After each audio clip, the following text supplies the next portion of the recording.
Hi friends, is sorry cinema bus அப்டேட்டில் லேட்டஸ்டான அப்டேட்ஸோடு வந்திருக்குங்க. இப்போ தேட்டர் ஓனர்ஸ் எல்லாருமே ஃபயர் விட ஆரம்பிச்சிட்டாங்க கூலி திரைப்படத்துக்கு அப்படின்னு தான் சொல்லணும். ஏன்னா அவங்களுடைய அஃபிஷியல் ட்விட்டர் பக்கத்தில் இப்போ நாங்கள் இந்த கூலி படத்தை ரிலீஸ் பண்ண போகிறோம், தேட்டரில் வைப்ஸ் இது வேறு மாதிரி இருக்கும் இந்த படம் அப்படின்னு சொல்லிட்டு அவங்க இப்போ ப்ரொமோஷனில் இறங்கியிருக்காங்க அப்படின்னு தான் சொல்லணும். இதன் மூலியமாக அவங்க திரையரங்களை கூலி திரைப்படத்தை அவங்க திரையிடுறதா அவங்க கன்ஃபார்ம் பண்ணிருக்காங்க. ஸ்ரீ சக்தி சினிமாஸ் அவங்க கூலி வரா சொல்லிக்கோ அப்படின்ற ஒரு டேகை யூஸ் பண்ணி அவங்க சின்னதாக ஒரு வீடியோ போட்டு அவங்களும் பார்த்தீங்கன்னா கன்ஃபார்ம் பண்ணியிருக்காங்க. அடுத்தது கேஜி சினிமாஸ் அவங்களும் பார்த்தீங்கன்னா ஃப்ரேமை கொஞ்சம் பார்த்துக்கோ கூலி வரான் சொல்லிக்கோ அப்படின்ற ஹேஷ்டேகை யூஸ் பண்ணி எங்கள் திரையரங்களை கூலி படத்தை நாங்கள் ரிலீஸ் பண்ணுறது ரொம்ப பெருமையாக நினைக்கிறோம் அப்படின்ற மாதிரி அவங்க ட்வீட் ஒன்று போட்டிருக்காங்க. ஸோ அடுத்து வரக்கூடிய நாட்கள் எல்லாமே திரையரங்க உரிமையாளர்களே பார்த்தீங்கன்னாக்கா இந்த படத்தை வேறு லெவலில் ப்ரொமோஷன் பண்ண ஆரம்பிச்சிருவாங்க அப்படி தான் தோணுது.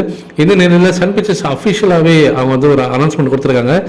தெலுங்கு டிஸ்ட்ரிபியூஷன் யார் வாங்கியிருக்காங்க இந்த படத்துக்கு அப்படின்றது சொல்லியிருக்காங்க. அதன்படி பார்க்கும்போது ஏஷியன் மல்டிப்ளெக்ஸ் பிரைவேட் லிமிடெட் தான் இந்த படத்தை தெலுங்கு டிஸ்ட்ரிபியூஷன் வாங்கியிருக்காங்க. அதாவது தெலுங்கானா, ஆந்திரா 2 ஸ்டேட்டுக்கு சேர்த்து இவங்க தான் இந்த படத்தை ரிலீஸ் பண்ண போகிறாங்க. தெலுங்குல பெரிய ஒரு எக்ஸ்பெக்டேஷனோட இந்த படம் ரிலீஸ் ஆக போகுது. ஈவந்தோ ஆப்போசிட்டில் பார்த்தீங்கன்னாக்கா ஜூனியர் என்டிஆர் நடிச்சா வார் செகண்ட் பார்ட் படம் அங்கே ரிலீஸ் ஆகுது.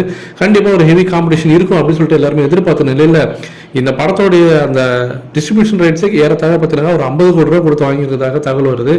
50 கோடினாக்கா அந்த படத்தோடைய வியாபாரம் அசால்ட்டாக 100 கோடி ரூபா தொடும். அப்படி தொட்டால் தான் அவங்களுக்கு அது ப்ராஃபிட் வரும். அதை தெரிஞ்சே தான் அவங்க அந்த படத்தை வாங்கியிருக்காங்க. அதுவும் கிளாஷில் வரக்கூடிய ஒரு படமாக இருக்கும்போது இந்த படம் ஒரு பெரிய எக்ஸ்பெக்டேஷனில் வருதுன்றது யாராலும் மறுக்கவே முடியாதுன்னு தான் நான் சொல்லுவேன்.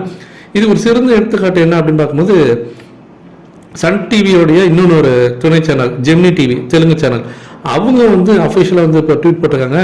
இப்போ இந்த சிக்கடு வைப்ஸ் பாடல் ரிலீஸ் ஆச்சு பார்த்தீங்களா தெலுங்கு மியூசிக் வெர்ஷனில், அந்த தெலுங்கு வெர்ஷன் 1 மில்லியன் + வியூஸ்க்கு மேலே போயிருக்குங்க யூடியூப்ல.